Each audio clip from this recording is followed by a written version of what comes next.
ഉറിയിൽ ഇപ്പോൾ വലിയ പാക് ഷെല്ലാക്രമണമുണ്ട്. ഗ്രാമീണ മേഖലയിൽ ലക്ഷ്യമിട്ടാണ് പാക് പ്രകോപനം. ബൽറാം നെടുങ്ങാടി ഉറിയിൽ നിന്ന് ചേരുന്നുണ്ട്.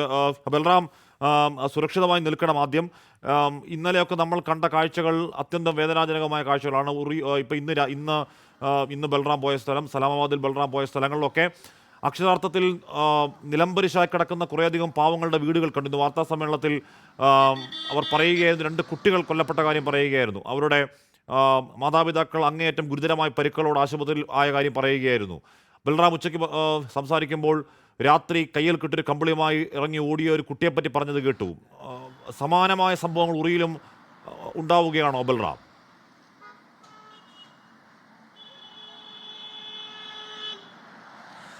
ഹഷ്മി, മരണവാർത്തകൾ ഏറെ സങ്കടപ്പെടുത്തുന്നതാണ് ഈ അതിർത്തികളിൽ നിന്നും. ഇന്ന് രാവിലെ നമ്മൾ കേട്ട ഒരു മരണവാർത്ത, ഉറിയിൽ നിന്നും ജീവൻ രക്ഷിക്കാനായി ഒരു വാഹനത്തിൽ പോകുന്ന വഴി ഈ ഷെല്ലിന്റെ ചീളുകൾ തട്ടി കൊല്ലപ്പെട്ട നർഗീസ് ബീഗത്തിന്റെ വാർത്തയാണ് ഇന്ന് ആദ്യം എത്തിയത്. അവരുടെ വീട് ഇരിക്കുന്ന ഉറിയിലെ ഗിങ്കൽ എന്ന പ്രദേശത്താണ് ഇന്ന് നമ്മൾ പോയ ഒരു ഇടം. അവിടെ ഏതാണ്ട് 25ഓളം വീടുകൾ മാത്രമാണ് ആ മേഖലയിലുള്ളത്, ആ പ്രദേശത്തുള്ളത്.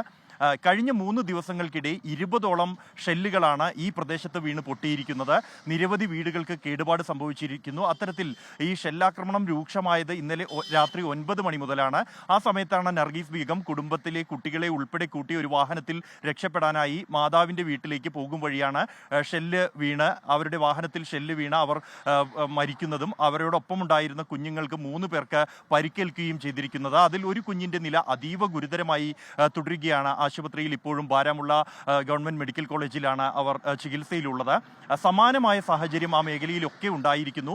ഹഷ്മി, 24 മണിക്കൂറിനിടെ 15,000-ഓളം പേരാണ് ഈ ഉറി മേഖലയിൽ നിന്ന് മാത്രം വീടൊഴിഞ്ഞു പോയിരിക്കുന്നത്. അതിനു മുൻപേ പോയവർ നിരവധി പേരുണ്ട്. അവിടെ നിന്നും നമ്മൾ ഈ ഉറിയിലേക്ക് പോകുന്ന ഘട്ടത്തിൽ അവിടെ നിന്നും തിരിച്ചു വരുന്ന വാഹനങ്ങൾ 2 തരത്തിലുള്ള വാഹനങ്ങൾ മാത്രമാണ് കാണാൻ കഴിഞ്ഞത്. ഒന്ന് ആംബുലൻസുകളാണെങ്കിൽ മറ്റൊന്ന് ഈ വാഹനത്തിന് മുകളിൽ എല്ലാ പെട്ടികളും മറ്റ് കമ്പിളികളും എല്ലാം പാക്ക് ചെയ്ത് കെട്ടി കോരിച്ചൊരിയുന്ന മഴയായിരുന്നു ഇന്ന് ഉച്ച മുതൽ ആ പ്രദേശത്ത്.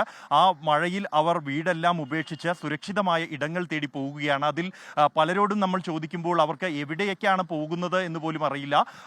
ശ്രീനഗറിൽ ബന്ധുവീടുകളുണ്ട്, ഒപ്പം തന്നെ ബാരാമുള്ളയിൽ ബന്ധുവീടുകളുണ്ട്. എങ്കിലും അവിടെ ഈ നിലവിൽ തന്നെ ആരെങ്കിലും എല്ലാം പോയി നിറഞ്ഞിട്ടുണ്ടോ എന്നറിയില്ല. അതുകൊണ്ട് തന്നെ എവിടെയെങ്കിലും പോയി രക്ഷപ്പെടണം, ഷെല്ലേൽക്കാത്ത എവിടെയെങ്കിലും പോകണമെന്ന് മാത്രമാണ് അവർക്ക് പറയാനുള്ളത്. ചിലരൊക്കെ സ്വന്തം വാഹനങ്ങളുള്ളവർ വാഹനവുമായി വന്ന് സുരക്ഷിതം എന്ന് തോന്നുന്ന ഇടങ്ങളിൽ വാഹനം നിർത്തിയിട്ട് നേരം വെളുപ്പിക്കുകയാണ്. എന്നാൽ ഇന്ന് സ്ഥിതി മാറിയിരിക്കുന്നു. ഇന്നലെ രാത്രി 7:30 മുതൽ ആക്രമണം തുടങ്ങി. അത് ഒരു ഇരുട്ട് വ്യാപിച്ചു തുടങ്ങുന്ന ഘട്ടത്തിലായിരുന്നു എങ്കിൽ ഇന്ന് പട്ടാപ്പകൽ തന്നെ അല്പസമയം മുമ്പ് പോലും ഉറിയിൽ ഒരു ഷെല്ലാക്രമണം ഉണ്ടായി എന്നാണ്. ആ മേഖലയിൽ നിന്ന് ആളുകൾ ഏതാണ്ട് പൂർണ്ണമായും ഒഴിഞ്ഞിട്ടുണ്ട്.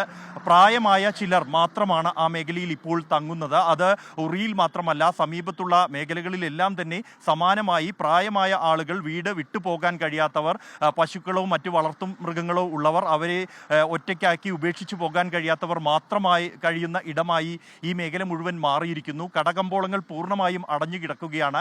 സലാമാബാദിലേക്ക് 2 ദിവസം മുമ്പ് നമ്മൾ പോകുമ്പോൾ ഈ ഉറി നഗരമധ്യത്തിലൂടെയാണ് പോയത്. ചെറിയൊരു നഗരമാണ്, അത് മുഴുവൻ തുറന്നു പ്രവർത്തിക്കുന്നുണ്ടായിരുന്നു എങ്കിൽ ഇന്ന് പൂർണ്ണമായും അടഞ്ഞു കിടക്കുകയാണ്. അവിടെ സിവിൽ വളണ്ടിയർമാർ മാത്രമാണ് ആ പ്രദേശത്തുള്ളത്. ഇനിയും ആരെങ്കിലും വീട്ടിലുണ്ടോ, പരിക്കേറ്റവരുണ്ടോ, അത്തരത്തിലുള്ളവ പരിശോധിക്കാനുള്ള സിവിൽ വളണ്ടിയർമാർ മാത്രമാണ്. നേരത്തെ ഷെല്ലാക്രമണങ്ങൾ പല മേഖലകളിൽ ഉണ്ടാവുന്നുണ്ട്. ഇന്ന് രാത്രിയും എന്തൊക്കെ നമ്മൾ പ്രതീക്ഷിക്കണമെന്ന് ആരും അറിയില്ല.